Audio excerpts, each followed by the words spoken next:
Assalamualaikum, selamat pagi, salam Malaysia Madani. Stadium RTM kita mulakan dengan bola sepak Piala Asia 2023 Qatar.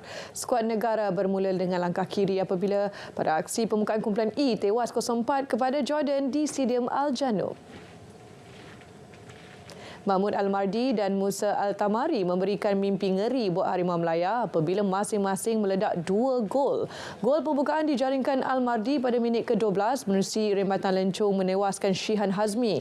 Al-Tamari menggandakan jaringan pada minit ke-18 menerusi sepakan penalti selepas Yazan dikasari Al-Arab oleh Junior Estal. Al-Mardi memastikan skuad kendalian Hussein Amuta selesa mendahului pada babak pertama dengan 3 gol pada minit ke-32. Pada babak kedua, ketujuhlatih Kim Pangguan membuat beberapa pertukaran antaranya memasukkan Safawi Rashid, Muhammadu Sumarih dan Akhyar Rashid untuk memperkuatkan barisan pertahanan. Namun masih belum cukup menewaskan Yazid Abu Laila yang ketal menjaga gawangnya. Sebaliknya, Al-Tamari berjaya menjaringkan gol keempat pada minit ke-85. Jordan kini mendahului kumpulan E diikuti Korea Selatan yang menewaskan Bahrain sebelum ini.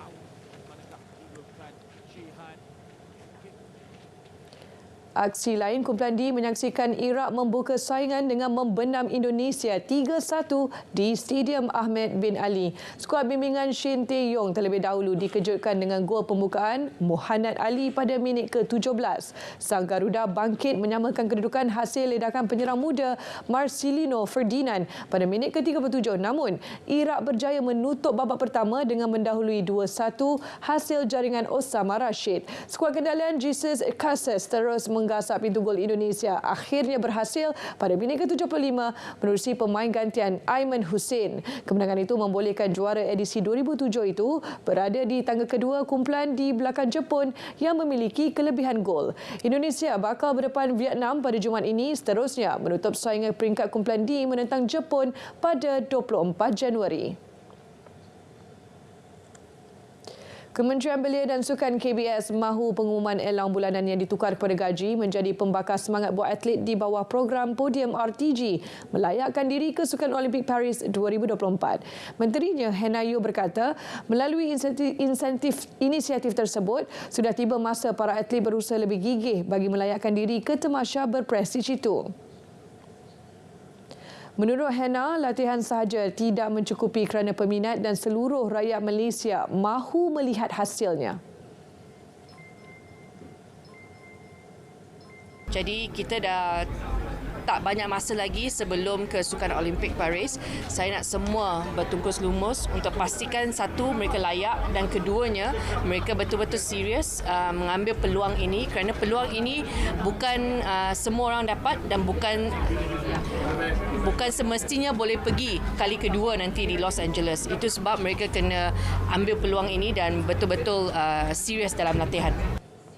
Tambahnya, masa semakin suntuk dan hanya berbaki beberapa bulan sahaja menjelang Olimpik Paris yang bakal berlangsung 27 Julai hingga 12 Ogos depan. Khamis lepas, KBS mengumumkan bayaran allowance bulanan atlet di bawah RTG ditukar kepada gaji dan akan dinaikkan dengan minimum asas sebanyak RM1,500 sebulan.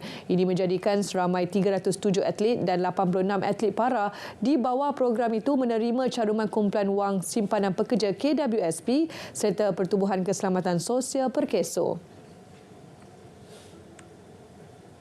Kecuaian mendapatkan visa yang sah punca pasangan beregu lelaki profesional negara Teo Yi Ong Yusin tidak dapat beraksi di terbuka India. Yi mengakui kecuaiannya sendiri menyebabkan mereka terlepas saingan berstatus Super 750 itu. Menurut Yi, kesilapannya sendiri yang memohon e-visa menggunakan pasport lama dan akibatnya dia terpaksa dihantar pulang ke tanah air meskipun sudah sampai di India.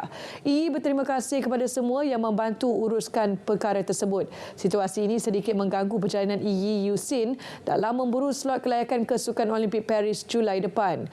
Buat masa ini, kedudukan mereka belum selamat kerana hanya 8 pasangan terbaik dunia boleh layak ke tamasya itu. Ketika ini, Yi Yusin berada di kedudukan ke-11 dan ketinggalan kira-kira 20,000 mata di belakang pasangan ke-8 dari Indonesia, Fajar Alfian Muhammad Rian Ardianto. Kejohanan FIH Hoki Kelayakan Olimpik 2024 Muscat Oman, hasrat skuad hoki lelaki untuk membalas dendam ke atas China terbantut selepas tewas 2-3 pada aksi pembukaan kumpulan A. Ini kali pertama negara tembok besar berkenaan mengatasi Speedy Tigers dalam 4 pertemuan terakhir. Skuad negara bermula baik di awal perlawanan apabila Muhammad Azrai Aizat Abu Kamal meledak gol pembukaan pada minit ke-29. Namun, kealpaan barisan pemain pertahanan dihukum apabila melepaskan 2 gol dalam masa kurang 5 minit.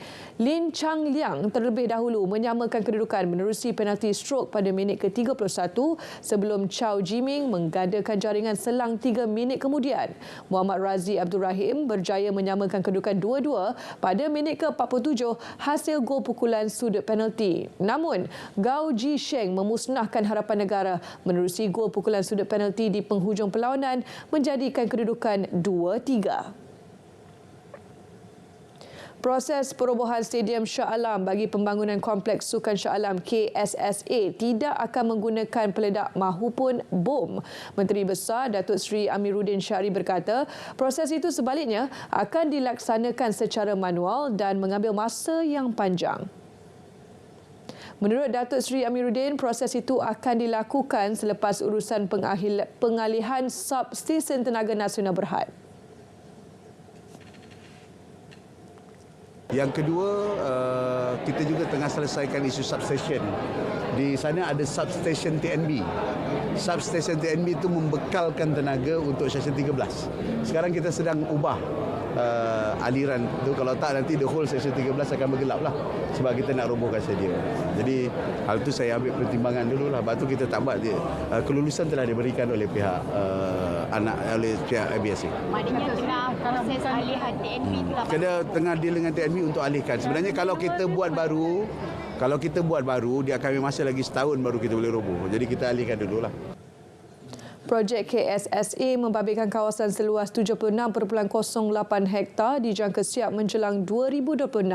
Beliau berkata demikian selepas menyampaikan amanat Tahun Baharu 2024 di Shah Alam. Kita beralih ke perkembangan Liga Perdana Inggeris. Manchester United gagal menyambut kehadiran pemilik bersama baharu kelab itu, Jim Ratcliffe, ke Old Trafford dengan kemenangan apabila sekadar terikat 2-2 menentang Tottenham Hotspur awal pagi tadi.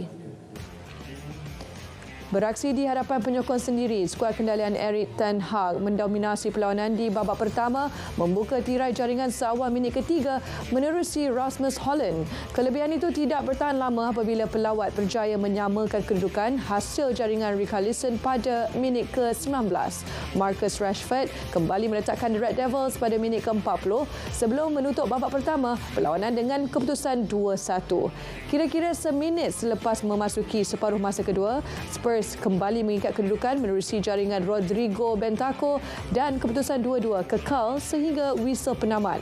Keputusan itu menyaksikan Spurs mengutip 40 mata di kedudukan ke-5 Liga, manakala United naik ke tangga ke-7 dengan 32 mata.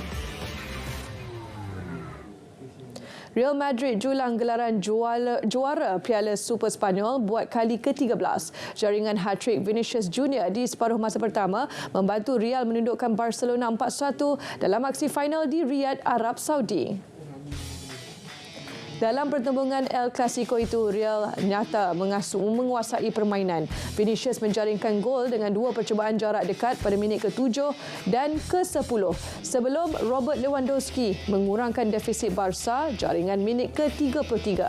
Vinicius kemudian meledak hat-trick dengan menyempurnakan sepakan penalti selepas dikasari pertahanan Ronald Araujo. Kemenangan bergaya Real dilengkapkan Rodrigo dengan gol keempat pada minit ke-64. Usaha Barca untuk bangkit terus terkubur apabila terpaksa beraksi dengan 10 pemain selepas Araujo dilayangkan kad merah minit ke-71. Kedudukan 4-1 kekal sehingga tamat perlawanan.